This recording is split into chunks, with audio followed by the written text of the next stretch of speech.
Hi everyone. Okay, so this is gonna be a relatively informal video. I've been putting this off like all summer, but this is something I really wanted to get up like relatively like a month at least before fall quarter starts here at UCLA. So I wrote out a list here of all of the tips that I have for the incoming junior class, so the incoming third year BSNs at the UCLA nursing program. So for context, my name's Lisa Seidel. If you haven't been to my channel before, hi. I make UCLA School of Nursing related content, sometimes travel content, little things like that. Just kind of what's going on in my life. And so for this video, in terms of my academic history, I am currently in my summer quarter going into my senior year here at UCLA, so my fourth year as a BSN, a Bachelor's of Science in Nursing student at UCLA. Our program's relatively small. There's about 50 of us in each cohort. And yeah, so I feel like that gives us a very unique perspective of UCLA, and so I like to kind of share that and share my experience, especially because I'm friends with a lot of the second years of the students, now incoming third year students, and they have a lot of questions, as they should, because it gets really scary, not gonna lie, starting third year. So hopefully this video will help make it a little less intimidating, and they do a lot of orientations and things going into your third year, but I don't know, I just like to hear it from another person. Like, I would have really enjoyed something like this, so that's why I'm making it. I also want to say that I did reach out to some of my friends and other people in my cohort for any advice that they had. So some of these are coming from other people. No one explicitly said that they wanted to be credited for their words, so I'm not going to say any specific names, but shout out to those people for giving me some of these ideas. And I do have my notes here on my computer, so if you see me looking down, that's why. But I just wanted to get this up as soon as possible. I didn't want to have to memorize a script. So yeah. Okay, here we go.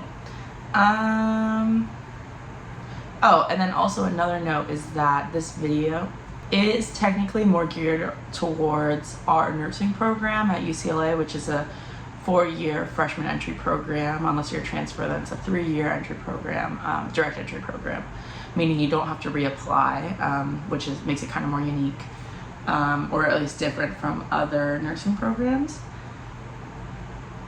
And yeah, so that because of that, some of these tips might be a little bit different, but overall I feel like there's a lot of good things for any incoming nursing student to take away from this, so hopefully it's helpful.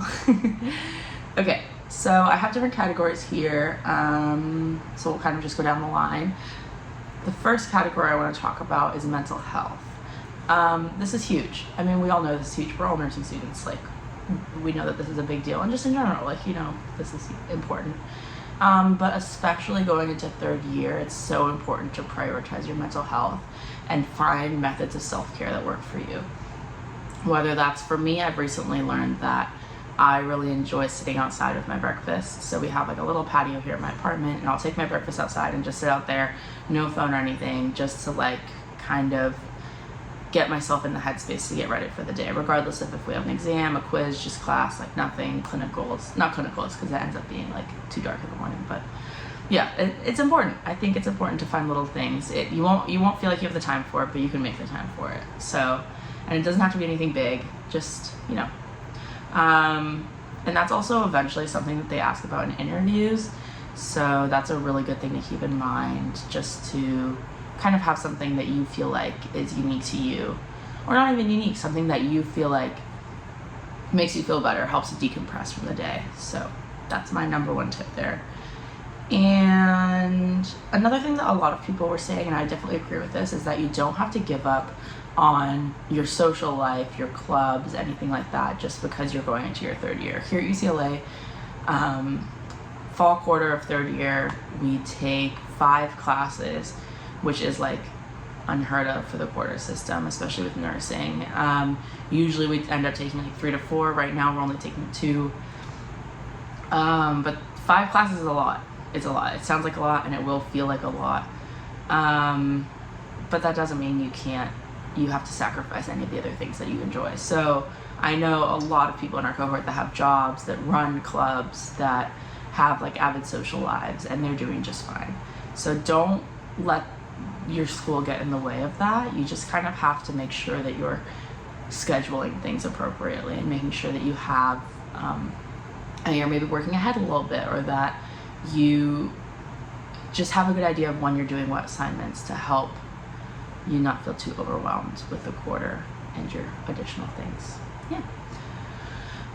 Let's see. It's also, another tip people said was establishing a friend group outside of nursing. I know by now, at least for the incoming third year students, you probably have your friends already, whether that's through nursing or not in nursing. And I just find that this is something I'm still working on, but having friends outside of nursing can be really beneficial, just because then you're not constantly surrounded by nursing, right? Because with me, my friends, like in my cohort, we will hang out like outside of school, whatever, and like besides study groups, and just like, you know, doing things like going to the beach, whatever. And a lot of times we end up talking about school, and we have to be very intentional about saying, okay, we're not going to talk about school now, we're not going to talk about what assignments we're doing later and all of that. So it can be helpful to have people like with outsider perspectives that you don't necessarily have to worry about like not talking about school with.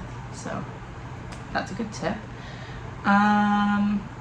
The other thing, you will make mistakes. That could be anything from like forgetting to submit a small assignment that's worth like literally 1% of your grade, which I think happened to like a lot of people that quarter, and they were like, oh my god, like this is it. It happened to me too. So but it's okay. It's just like small things, you know, you're gonna end up forgetting about something most likely, and it's gonna be okay. You need to give yourself that time to be able to adjust, and don't beat yourself up about it, because it can just be really hard to remember everything, and don't stress out about the little things. Like, it'll all work out in the end.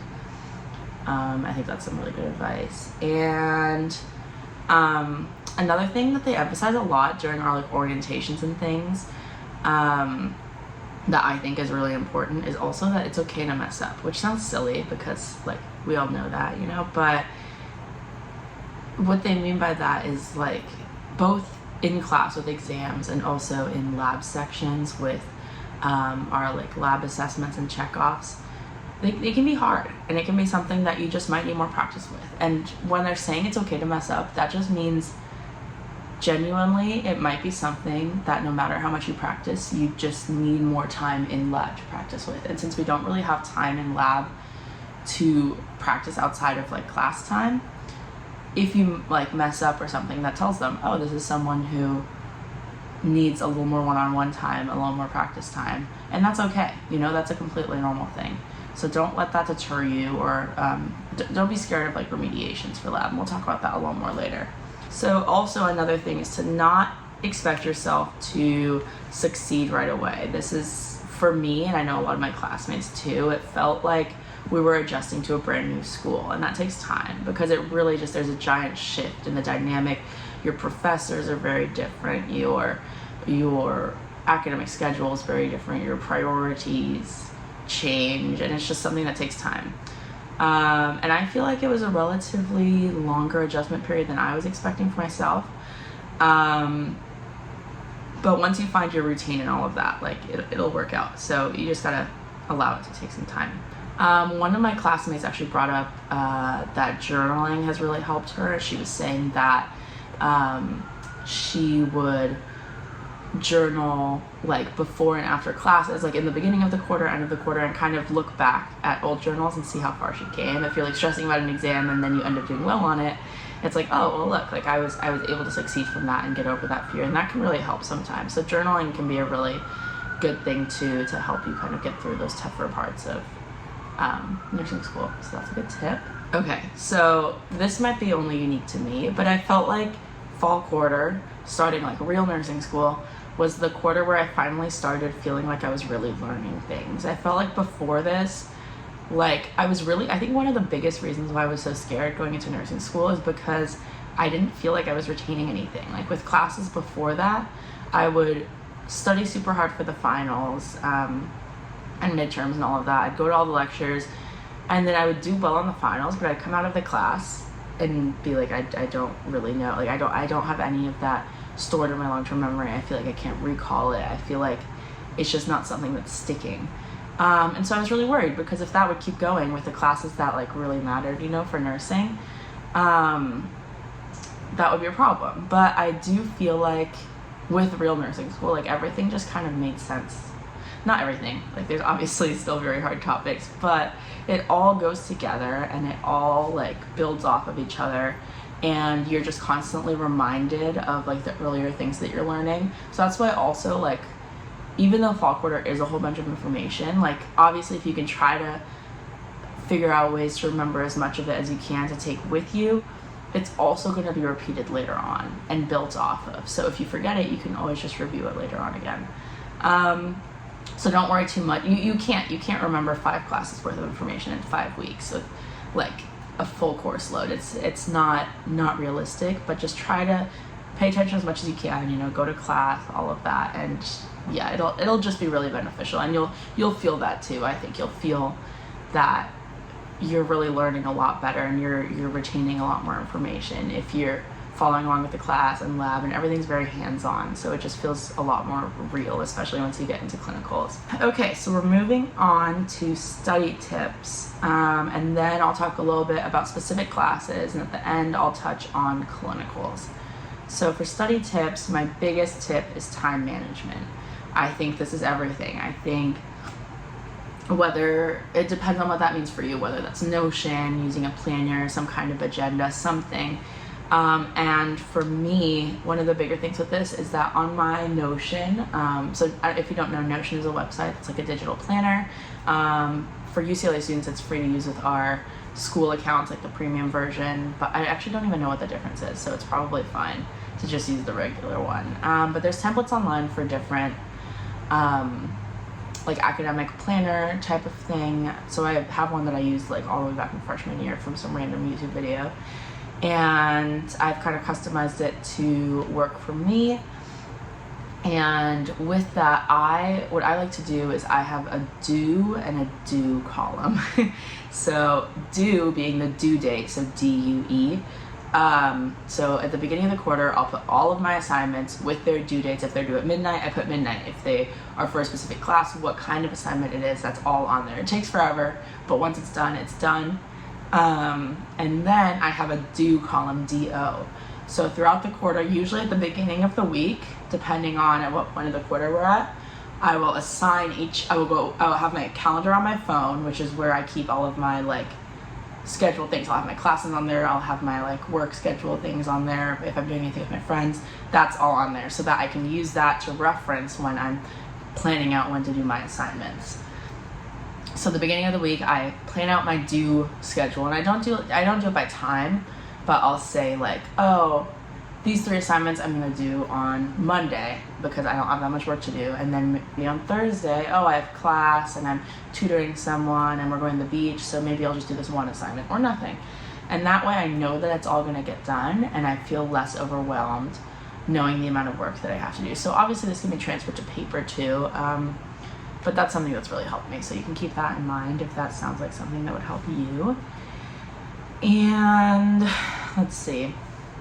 This was another thing I was really worried about, which is memorizing things. So I personally, going into nursing school, felt like I had a horrible memory. I felt like I was always forgetting things, like whether academic or not. I just like couldn't like recall memory, things like that. Like flashcards always stressed me out. It's just like memory was just not something that I was good at, which is a huge thing in nursing school, especially with, we'll do labs every week, like lab assignments, and I'll talk about that more later, but it's like these 20 to 30 step labs that we have 2 of a week, one for physical assessment and one for fundamentals, that we have to memorize every week, and then we get tested on them, and it's a lot. It feels like you're like a theater student practicing a little skit, but with this, it's just repetition. For me, the best thing here is to kind of act it out, practice it, repeat it, do it over and over again, do it on my roommates, on my stuffed animals, like whatever I had in the room. Like my roommate had this like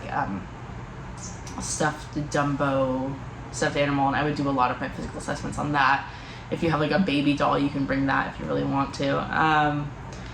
things like that. Also, rewriting it in your own words. I know this helps some people too, especially because the rubrics can be relatively broad, and we have these like videos that we get on like a step-by-step tutorial of how to do it. So if it helps you to rewrite it and then go off of your own typed out or handwritten list of the ways to do the different assessments and things like that, that can be a big deal too. And then of course there's memorizing for class too, but I feel like that's relatively similar to just preparing for other exams and other classes. So it's mostly just the lab part that's kind of scary. Yeah. But yeah, I would say that this quarter is where it starts getting very like memory heavy. But with labs, in my opinion, I found them very rewarding. So I didn't necessarily find that I had a harder time memorizing things than other people. So don't be too worried about that if that's something that you feel like might apply to you. So study groups. This is a big thing for me. I have a small group of friends, and we always meet before every exam and do kind of like crash course study. It'll kind of just be a last minute thing. I find study groups help me the most when it's like last minute cramming. Obviously I'm studying before this, but it'll be like we all get together and we'll all have little bits of information, especially with like, we'll have a lot of mnemonics that work for us. And so we'll quiz each other on questions based on our study guides, and then someone will be like, let's see, like, oh, what are the symptoms related to pneumonia, right? And then someone might say, oh, I have an acronym for this, it's blah, blah, blah, blah, blah.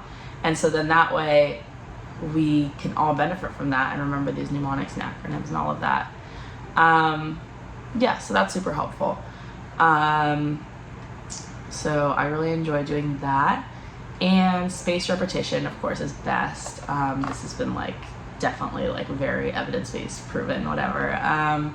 Spaced repetition is huge if you're able to kind of space out your learning. I have been trying to, I actually was completely unsuccessful with this quarter, but I've been trying to do kind of little reviews after each lecture where I'll write out study questions for that lecture. And then also when I'm taking notes on the textbook or on these like SurePath modules that we do, I will write review questions then, so that when I'm actually getting to studying for an exam, I'm not spending the time that I should be studying making my review questions. So that, if you can like implement that into your schedule, I think that can be really helpful. As well as using active recall. If you're a flashcard person, this is a great quarter to start using flashcards. I know a lot of people would use them for the lab assessments and kind of doing each step by step, like, oh, step this, and then go in more detail on the back, so that while you're walking to lab, you can use that to kind of practice more. And then another thing with the memorization thing, for actual classes, you can't really memorize everything. So another method that helps a lot of people is memorizing the patho of it. So pathophysiology is huge. It's in everything we do as nursing students, as nurses too. And instead of memorizing, if you're able to really, with something that you're really struggling with, if you dig deep into like textbooks, any kind of like evidence-based literature, and you're figuring out the real patho of how it works, that might help you understand it more, because then you're not necessarily memorizing it, you're really understanding why it is the way it is. And that could be for medications, that could be for symptoms, that could be for interventions that we do. So that could be something that's really helpful too. And then just a general tip from what I've experienced is that it's always best for most classes, at least with the professors I had, it's best to focus on the study guides that they provide, if they provide them. A lot of times those generalized topics will be like the only thing covered, and so if there's like a huge section that they're missing, obviously double check with them, but don't waste your time studying things you don't have to. You don't have the time for it. So really try to hone down on the topics that they want you to focus on. They're trying to help you, they're not out to get you. So really use those study guides to your advantage. And then in general, if there's something else that you're struggling with and you tried the patho, you tried the memorizing, it's just not working, diagrams, videos, and pictures of these can be hugely helpful. YouTube, there's so many different like content creators that are nursing specific, and oh my god, I can't even, like, so many different people, right? And so you look up any topic and there will be a video on it specifically for nursing students. So that can be really helpful. Any kind of like diagram that you either come up with or that you find online might be helpful, and pictures actually showing you what that looks like can be helpful too. So visual things if you're a visual learner, for sure. And then again, don't focus too much on textbook readings. I like to focus more on lecture content. This is something that I found my classmates were pretty unanimously agreeing on too. Lectures seem to be more important related to UCLA specific nursing exams for the majority of classes. I know a lot of us just didn't end up having time to do the textbook readings, especially for smaller classes. So really make sure you're paying attention in lecture and taking notes during lecture. I like to type on the Good Notes app on my computer. That's something I've started recently rather than handwriting, and I'll literally just type down almost exactly what the professors are saying, depending on who it is and what their lecture style is, so that then when I look back at the slides and it's just like bullet points on the slides, I actually have written out the way that they explained it in their words. That way I'm not trying to explain it to myself again. It's right there, and then I can use that to write it in a way that makes sense to me afterwards when I'm making my study guide. Hopefully that makes sense. And another thing, I know people like to stress out about the NCLEX way earlier than they need to. This is something they'll emphasize, but you really don't need to go buy like NCLEX prep books. You don't need to worry about that until really the summer the summer of spring quarter of your senior year, because that's when we do like an NCLEX cram session. They also do little NCLEX test taking tips throughout like junior and senior year. So if they ever advertise one of those, definitely go to that. That's usually with the professor who hosts that crash course at the end of senior year.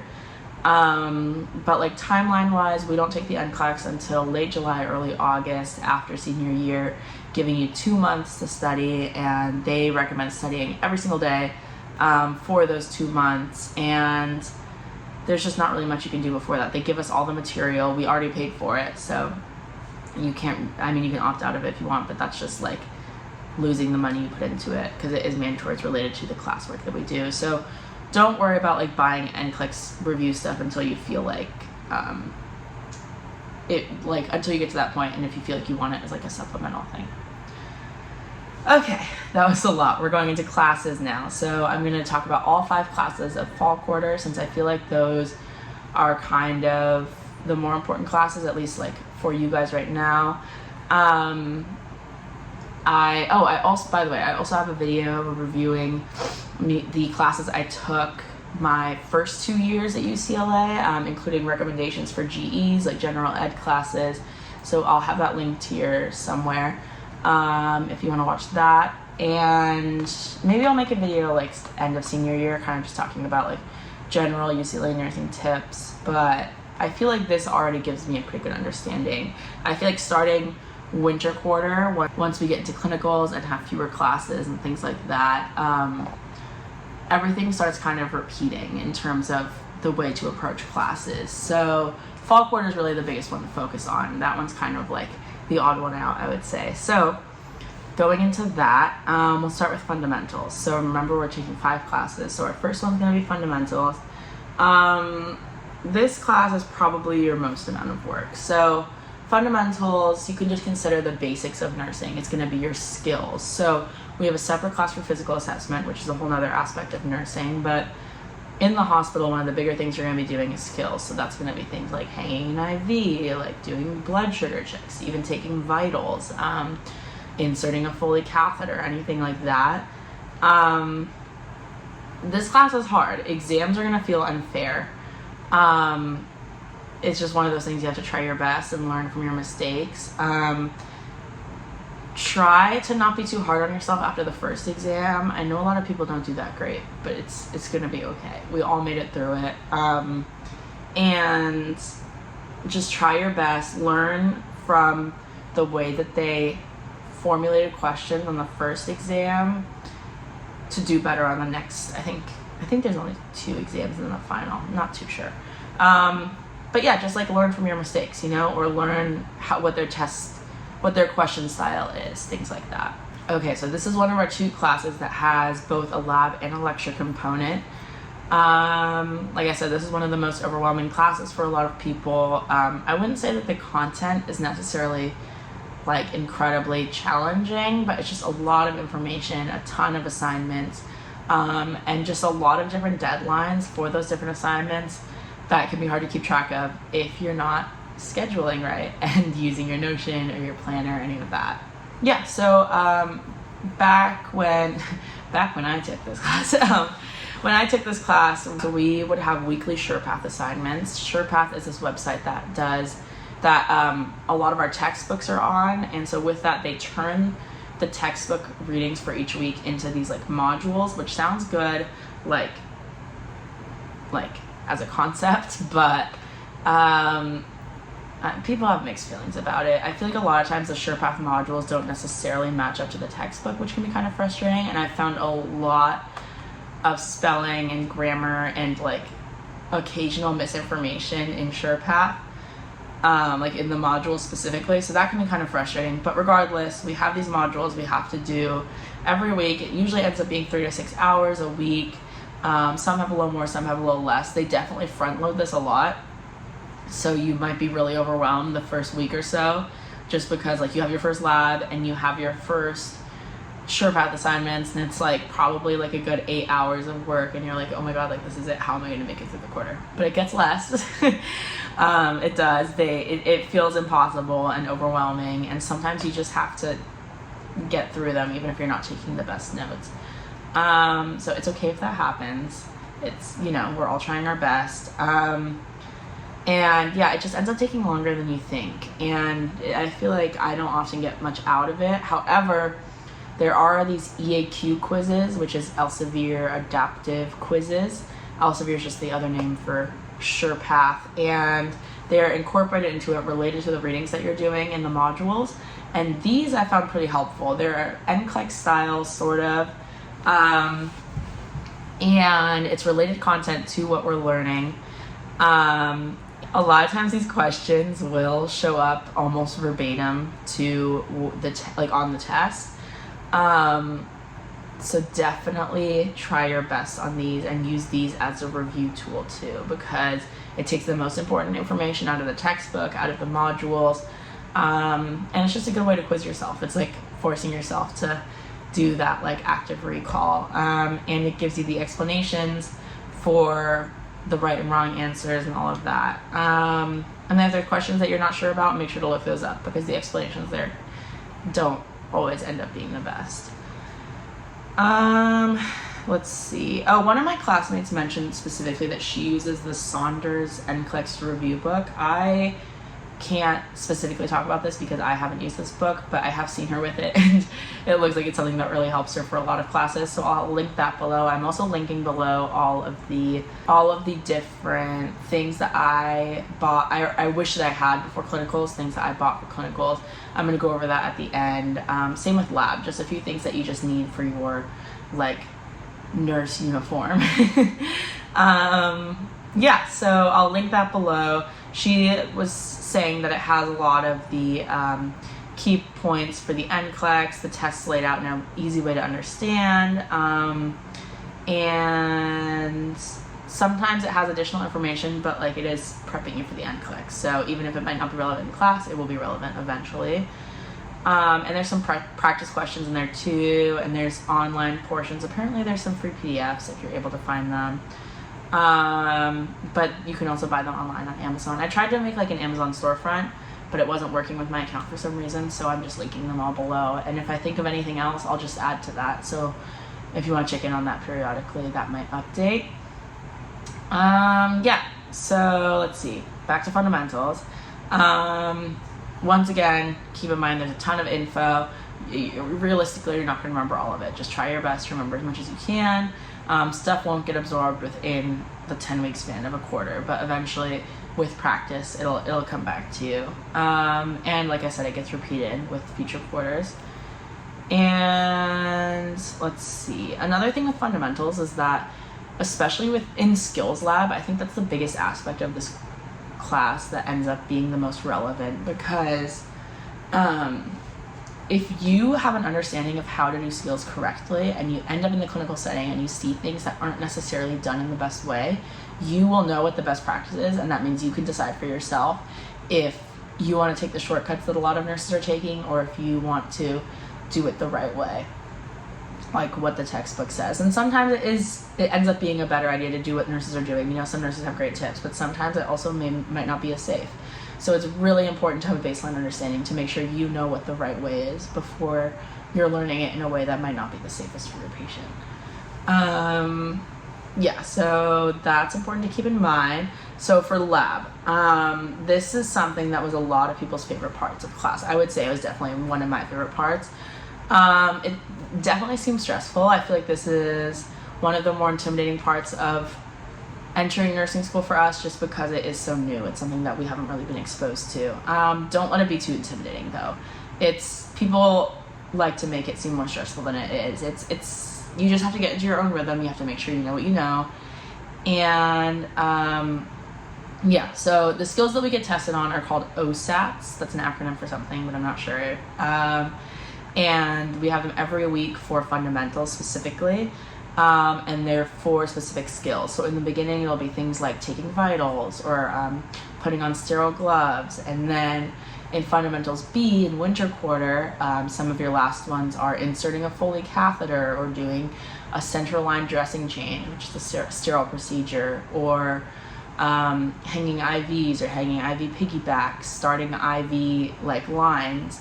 Kind of the more intense stuff, but it's really fun. It's great. People always look forward to the scary ones because it's like, oh my god, I know how to do that now. So it is really rewarding. And it's not the end of the world if you have to remediate an OSAT. That's what they call it. If you don't end up passing, you miss a couple things, they're going to ask you to remediate, where you would come back to the lab and try again like another day, giving you more time to practice. And I think it dings your points a little bit, but nothing too crazy. And they just want to make sure you understand what best practice is and safest practice and all of that. And then for these, we use the supplies in our lab packs mostly, meaning that you have the supplies to be able to practice at home. They will usually tell you specifically how many supplies they want you to keep packaged so that you can bring them to lab ready to go for your actual OSAT. They usually want one that's completely sealed, but you usually have one or two that you can practice with at home and then bring to lab to practice with, because every lab we have time before the actual OSAT to practice in lab. But at that point you want to be like completely ready to go and just like reviewing it. But that means that at home you can get really creative and make like a fake lab setting, go all out if you want to, and pretend that your roommates are mannequins, your pet, your stuffed animal, whatever, and just practice. Just practice as much as you can, especially for the harder skills. And use those supplies in your lab pack. Make sure you ask first if it's unclear which ones you're allowed to use and which ones you're not. And yeah, try to really practice as much as you can. I think that's my biggest tip. Yeah, just try to practice as much as you can. Also, because after you're done with it in lab, the next time you're going to do it is probably on a real patient in clinical. So you really want to feel confident in that skill. And I'll touch more on that later. Okay, so for these labs, I said this a little bit earlier, but we have assigned readings and videos. The videos are more demonstration. The readings are like a little bit more detailed of a step-by-step for the labs, but don't underestimate those readings, because a lot of times they come up on exams and they'll ask you to put the steps in a specific order, or they'll ask you to explain like what's happening in this step, things like that, or like what happens before this, what happens after this. So I know it can feel like, oh well, we did it in a lab, like I know what to do, like I passed that OSAT, but it's a good thing to review for exams too. Let's see. Oh, and then also in lab we'll have our tested skill or OSAT, but a lot of times, actually almost every time, I think they'll go over like other skills that are related but not tested on. So things like placing a bedpan or doing a blood sugar check, or things that you're maybe not necessarily paying the most attention to because you're so nervous about your OSAT. But these are important. Try to really pay attention to these, because then you might get to the clinical setting and they ask you to do an AccuCheck check or a blood sugar check, and you're like, I don't even know what supplies I need. And then you might be asked to do vitals, and you're like, I don't know what all of the vitals are, or I don't know which way the bedpan goes or anything like that. So really try to pay attention to as much as you can, and try to really take it in and treat it as if they're giving you like job training for, you know, the clinical setting, because that's essentially what it is. Okay, so that was fundamentals. Our next big class is going to be physical assessment. This class is great. I really enjoyed this class personally. This is our other class that has a lab component, meaning that both physical assessment and fundamentals have 2 finals. Actually, did fundamentals have a lab? I don't know that fundamentals had a lab final. Don't quote me on that, but physical assessment definitely does. So lecture final, lab final. With physical assessment, we'll get there. Okay, so physical assessment has a similar setup to fundamentals, right? I would argue that there's less work and the content is a little bit more straightforward. I found that people like enjoy this class more. I definitely enjoyed this class more. The professor we had was wonderful. She would do weekly meditations before our quizzes or exams or anything like that, where we would all sit and just like do a lot of like mindfulness exercises. So that was really great. And she's also the one that teaches the NCLEX cram sessions. So if you have her, that will be super helpful, because she just has great test taking tips. And after quizzes, she'll immediately go over them with us in front of the class and help us understand each question and how she would approach those questions. Yeah, let's see. For the exams, you can get almost all of your study material from the actual lecture. Again, if you have a different professor, this might be a little bit different, but it's just, yeah, I wouldn't waste my time. Not waste your time, but I don't know that reading the textbook is necessary for this class. If you feel like there's something you're not fully understanding, obviously you can reference the textbook, but I would prioritize other classes' textbooks before reading this one. Okay, and the study guides for this class are also really great in my opinion. So using those to your advantage for studying for exams is important. Lab can be tricky for this class. As opposed to fundamentals, where I feel like the skills are very standardized and you kind of just follow the rubric, with this it's kind of creating your own practice. And there ends up being a lot of little nuances in how you can perform different tasks, and which is nice because it helps you kind of create your own style and technique to a physical assessment. But it can also be intimidating at first, because you're like, wait, I don't even know like what the right way is. Can you just like tell me what to do? Okay, so with physical assessment, we go through each body system, one body system a week for our weekly lab assessment. So we'll start with, I believe the first one is like head, eyes, ears, nose, throat. It's called HEAT. So that's like the head assessment. Then we go into like respiratory, cardiac. There's like musculoskeletal, GI, things like that. There's neuro one at some point. The neuro one's really hard. Make sure you spend some time preparing for that one ahead of time, but they'll tell you that. And then our lab final for that is a full head to toe assessment, meaning you're combining all of those, which sounds really scary because you only have 20 minutes. I think it was 20 minutes, I'm pretty sure. And you have to do a full head to toe, but this is different because it will be more succinct. It's kind of like with the actual weekly assessments, we state all of our findings just to know that we know the normal findings, but you're obviously not going to do that in an actual clinical setting. So for the actual head to toe at the end of the quarter, we treat it as if we were in the clinical setting doing a head to toe on our patient. And this is something that every nurse does. I wouldn't say they do a full, thorough head to toe. It's kind of more of a focused physical assessment, but it's something you get tested on in clinicals. With your clinical instructor, you have to get checked off on that. It's something that your nurse will do every day on their patient, and you really get good at it. So this is something that is so, so important to remember. I really wish I had paid a little more attention in this class. Not more attention, but that I had practiced it more after the class and moving forward, because I was really scared for that final. But yeah, it'll be okay. So just make sure you're also kind of timing yourself with these, especially with the final head to toe, because You don't want to end up losing a bunch of unnecessary points just because you didn't make it within those 20 minutes. So that is important. Let's see. The key with lab, I think, is to ask good questions. Ask even the little questions about, you're like, oh, which arm do I do first? Like if you're doing an assessment, or where exactly is the pulse? I can feel it here, but is there a better place to feel it? Your instructors are nurses, most of them, right? Even the TAs. And so they know what they do in the clinical setting, and they might have little tips, right? So it's always good to ask. And pick a good partner for this. It can be hard because lab groups are pretty small and you might not have like your best friends in that class. But pick someone, whoever you pick the first week to be your lab partner is most likely going to be your partner for the rest of the quarter, meaning they're also your they're also your partner for the final head to toe assessment, meaning that you're doing your assessment on them. And with lab, for like the cardiac, the GI, the respiratory, and like musculoskeletal and skin, you end up having to take your shirt off. You keep your pants on, and sometimes you take your shoes off. I think for the neuro one, we have to take our shoes off. And they give you like those little paper gowns that you get like in the emergency room, if anyone knows what that is. Just like the little like paper, like it like barely covers you, and if you move, it rips.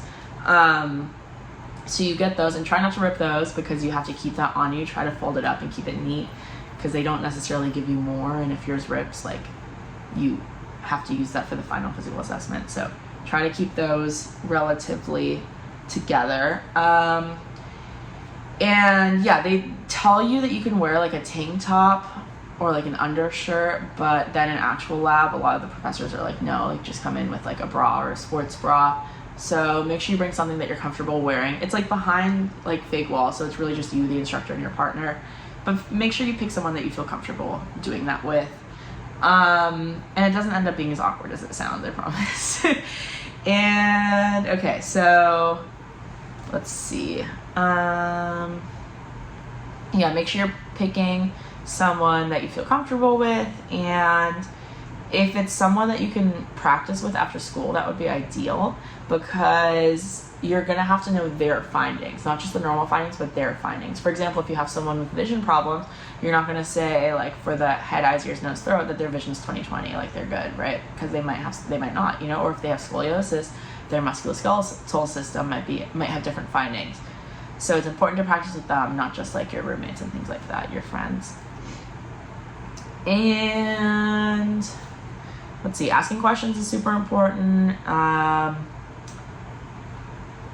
Yeah, if you can't practice with your lab partner, practice with friends, roommates, stuffed animals, if you have baby dolls, things like that, pets.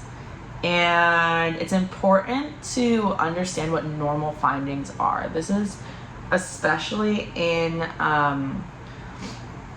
these assessments. Once you go into the clinical setting, you want to know what your normal findings are that you found on your friends, because a lot of people in clinical won't have those normal findings. So if you know what a normal heart sound is, you might have an easier time hearing a heart murmur with your stethoscope, which is hard. They're hard to hear, especially when they're really soft ones. And so the more experience you have seeing normals, hearing normals, feeling normals, the more likely you are to be able to recognize abnormals. So that's huge. Let's see.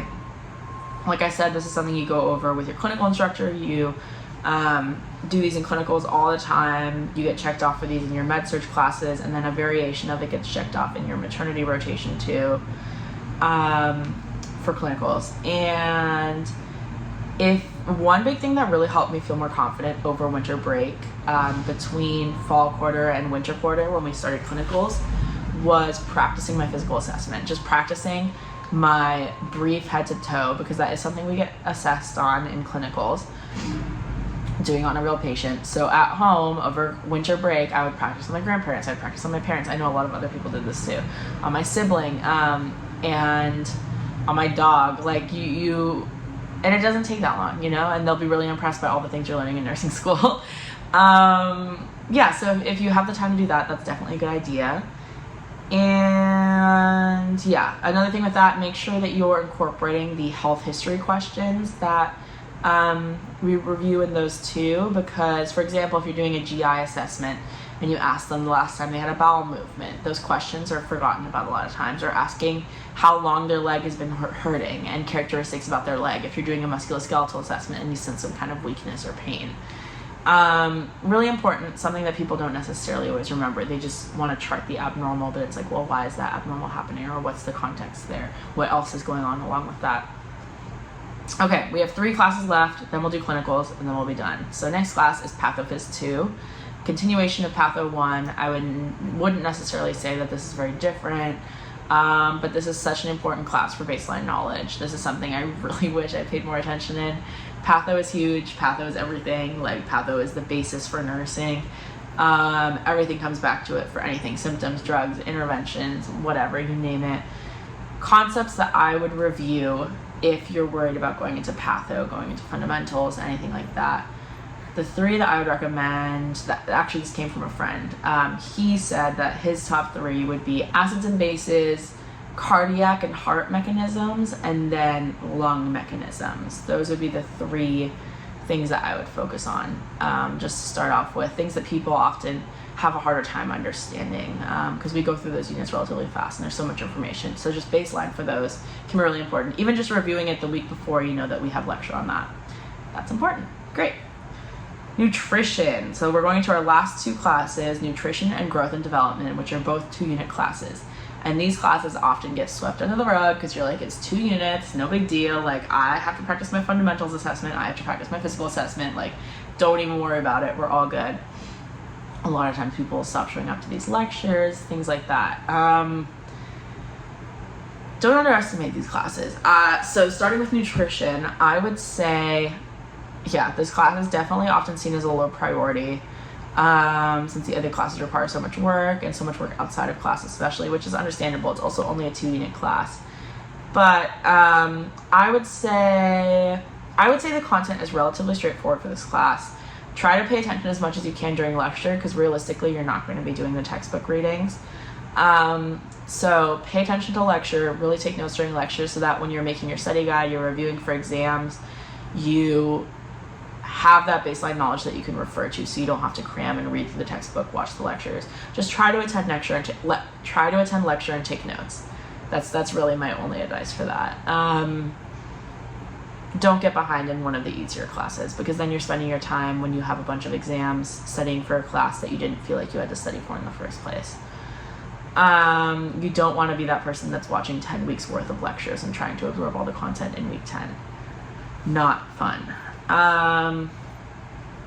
Same thing goes for growth and development, which is our 5th and final class. This class, I feel like I would say is more work than nutrition. It ends up being way more work than you anticipate, even though it's only 2 units also. Comparatively, fundamentals and physical assessment, I think, are 5 units each. So that is a big difference. This class did have mandatory attendance for us, so people did usually show up. But it was just a lot of theories and like pediatrics related concepts that we hadn't really ever gone over, because we don't really touch on peds until our pediatrics course. So it felt like a lot of new things and a lot of like theoretical, like ethical almost concepts. But it can feel a little overwhelming. But here again, keep up with the lectures. The textbook, I don't remember using it. I would just say focus on textbooks here, and you'll be okay. I would say maybe this will help you with peds later on, but also I don't remember retaining much of my growth and development knowledge, if I'm going to be completely honest. And I would say just try to get through the class and don't worry too much about retaining it for peds. Okay, my last note is clinicals. I personally love clinicals. Clinicals are one of my favorite parts of nursing school. I was so incredibly nervous for clinicals. Oh my gosh. But it's so rewarding, and there is a lot of work, so you end up getting really good at time management, and you get really busy during the 6-hour shifts, 12-hour shifts, whatever you end up doing. But they usually end up flying by unless you're on like a slower unit. You get good at navigating the patient's chart and organizing your information on paper, because we'll have clinical assignments, care plans, things that you have to get a whole bunch of information from the patient's chart from, whether that's labs or medications or just like patient medical history, anything like that. You need to write that all down because you can't take pictures of the chart. And it just, I don't know, clinicals just feel so nice because you know things. You're applying these things to a real patient. You're making a difference in their lives and you're interacting with them. And you're doing what you've been working so hard to, you've been working so hard towards this, and now you actually get to do it, and you feel like a real nurse. You're making connections with these nurses. Almost all my nurses have been so nice and have been so helpful and so encouraging, and they're like, oh my gosh, I couldn't imagine being in nursing school anymore.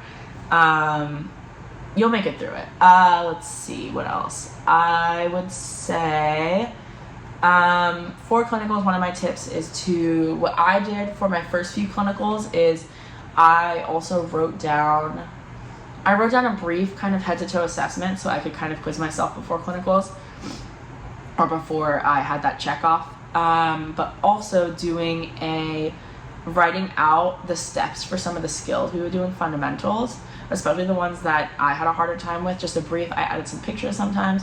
That way I had some pages on me where it was like, my nurse would ask me like, oh, do you want to do like, do you want to hang an IV bag? And my first time hanging an IV bag, and I'd be like, oh my god, I have no idea what I'm doing. Let me look at my notes, right? So we've done this in lab. I know what the steps are. I'm reviewing them, and then I'm ready to go. That's huge. I find that very helpful. I don't use it as much anymore, but it was definitely helpful in the beginning. Making an S-bar. So S-bar is what we use for handoff report. That means when the old nurse is leaving and the new nurse is coming in, they, or a lot of them organize their notes in this way, which is situation, background, assessment, and recommendations. So I'll probably share mine. I can either put a picture here to give you an idea or something like that, but this is something that I think is very individualized. I ended up making my own. They give you a few through class, but I know a lot of people end up just making one that works for them. It's just like a form that you can fill out for each patient. And yeah, it's something that helps you take notes of your patient, keep track of everything. It can be a little different in pediatrics and maternity. I don't know. I think it's a fun thing to make, and I think it's fun to kind of fill out. It's like a little questionnaire. And the information, make sure you include the information that you actually want to get. If you're really focused on getting your meds that week, have a separate list for meds so you don't forget to write them all down, because it gets pretty chaotic when your nurse is asking you to do a lot of different things. Supplies. Okay.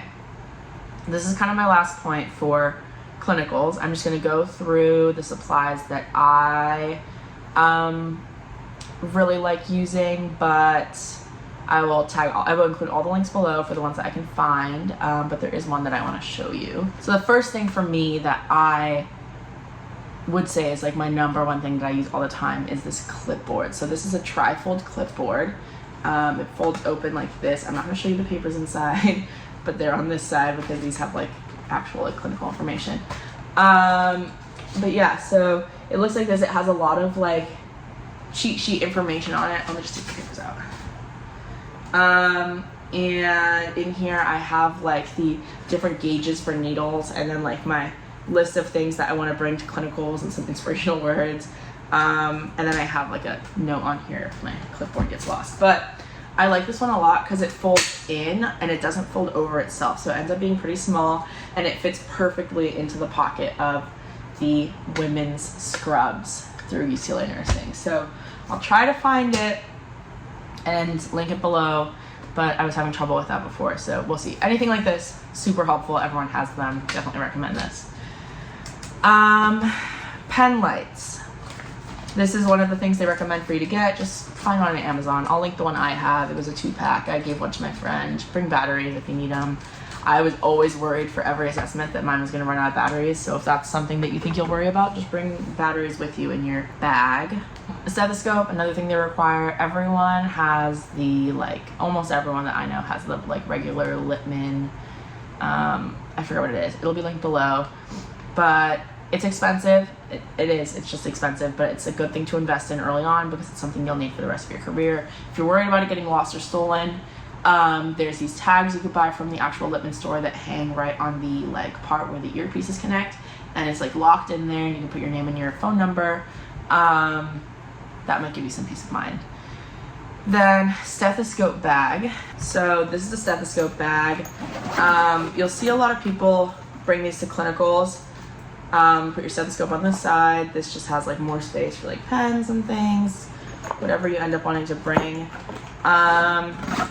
I find them useful. I don't know, if you're worried about your stethoscope like getting damaged, it's an easy way to bring it with you to class. They have like cute ones with like designs on them. Mine's just black, but yeah, that's a good tip. I'll link that below. And badge reels. Get a fun one if you want a fun one. They don't care. You can get whichever one you want. Clinical shoes. I wear cloves. I can insert a picture here. If I can't find one, I'll just link it below. They are waterproof, skid proof, super comfortable. You don't have to tie them, you just slip them on. Waterproof is huge because you don't want any kind of leakage onto your shoes, and if something spills onto your shoes, you just wipe it off with like the intense Clorox wipes they have at the hospital. If you don't want to buy those because they're relatively expensive too, you can just wear any kind of tennis shoes. A lot of people buy Hoka's too. Those are kind of deemed like a nurse shoe. Regular tennis shoes are fine. They don't have to be like white. I know a lot of schools make you wear white tennis shoes. Does not apply for us. They just have to be closed-toed shoes. Just make sure they're comfortable. That's really the biggest thing here. You're going to be on your feet for 12 hours, so make sure they're really comfortable. I recently bought the like white long sleeve shirts that we're allowed to wear under our clinicals, like the under scrubs. I can link the one I bought below. I haven't worn it to clinicals because it's been hot over the summer, but that might be helpful if you don't want to pay for the jackets. Each floor ends up being different. Some are really hot, some are really cold, so you kind of have to learn. And then some units don't let you wear long sleeves at all because they don't want anything to get contaminated on your sleeves or your watch. Yeah, next thing, compression socks. I've been wearing them a lot more recently, especially for the 12-hour shifts. I enjoy them. I think it's something that I would recommend getting, but maybe wait until you get to your 12-hour shift, so you don't need them right away. Lunch bag and like Tupperware containers for your lunch. A lot of times your lunch will only be 30 minutes to an hour. You probably won't have time to go down to the cafeteria and get food there, and you don't want to spend your time waiting in line at the cafeteria. So it's best to just bring your own food if you can. And then if you need any kind of like ice packs or anything like that, make sure you bring that ahead of time so you don't have to buy it if you have it at home already and you can bring it with during move-in. A watch. If you can find a watch, I'll link mine. It's like the like nursing student watch or like nurse watch. One of the multiple on Amazon. It has a second hand, which is mandatory for us. We can't use Apple Watches in lab or in clinical. So this is a watch with a second hand, but it also has the military time. So if that's something you struggle with, like when they say like 1400, you're like, wait, what time is that? It has it on there too. So that might be helpful as a little cheat sheet for you.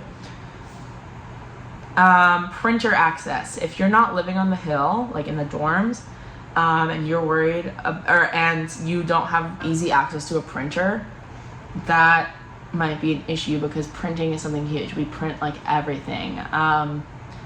For some reason, which is weird because I never really remember printing before that, and I didn't have a printer until like halfway through fall quarter, and I was like, oh my god, Mom, can you please bring me my printer? Like I need it. So printers are super important. Just for printing all the different things for clinicals, for lab, all of that. Especially in clinicals, it becomes extra important, but in lab too. Let's see, printers. You're gonna end up having a lot of papers because of all the papers you're printing. Some people keep them, some people don't. I like to keep a good amount of them until the end of the quarter. So some way to store that, whether that's like a small binder, some kind of folder, or something like that. I use one of those like 3-ring folders. That's like a binder and a folder, but you have to unclip each one. I find it more like condensed than a binder. I can link that too if you want. Then they make these little like mini highlighters and sharpies that you can put on your badge, because highlighters and sharpies are something that they want us to bring. I don't necessarily use mine very often, if ever actually. But it's something that is like one of the requirements to bring to clinicals. So the little ones can be helpful because they just hook onto there. I like to have a multicolor pen. I'll link the one below that everyone has, that I have. It just ended up being the one that everyone got, but it's like one of those like little kid pens that everyone like, where it like changes color. There's like 4 different colors, and that helps you stay organized. If you just have one blank sheet of paper that you're taking all your notes on, you make all your meds red, you make all your labs blue, whatever, or like, yeah, like color coding things. It really helps to keep yourself organized, because you end up having pages full of random words. You're just jotting things down, so that helps you stay organized. They tell you to bring scissors. You can either buy your own like nurse scissors, or you can use one of the ones in our lab pack. A lot of people use the silver ones in the lab pack. They're kind of hard to find, but we don't end up using those for anything else, so you can totally bring those to clinicals. And then I don't know what the official name for this is, but a lot of nurses you'll see having these like fanny pack looking bags. And those can be really helpful if you don't want to have your pockets full of things. I've been very close to losing things, just from like falling out of my pockets, like sitting down and they're on my leg pocket and it just like slips out.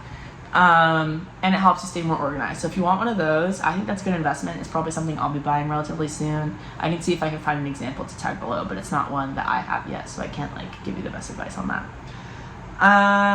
Okay, we're almost done. So my last 2 things are something to keep your hair back, especially bangs. If you have bangs, depending on the clinical instructor, they'll want you to like clip them back. So whether that's a hairband, like hair clips, hair tie, whatever you need. It doesn't need to be like complete, like you can just do like a ponytail or something, but it just needs to be out of your face. That's important.